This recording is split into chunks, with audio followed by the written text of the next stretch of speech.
Je suis Marie-Noëlle Housset. Je m'intéresse à l'océanographie polaire et puis plus particulièrement aux glaces de mer et au devenir de la banquise arctique.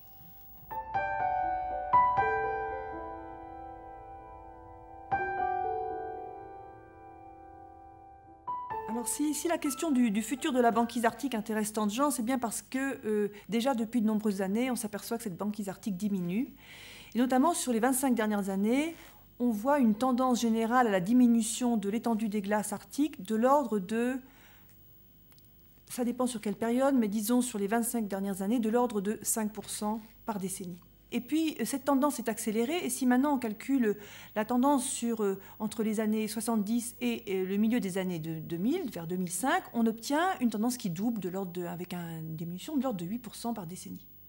Et puis en parallèle, on voit que l'épaisseur de la banquise arctique est un paramètre très important puisque ça donne à peu près la résistance de cette réserve de froid qu'est la banquise. Et bien l'épaisseur de la banquise arctique aussi apparemment est en train de diminuer. Et ça, on s'en est convaincu vers la fin des années 90 lorsque la marine américaine a rendu public des données de sous-marins.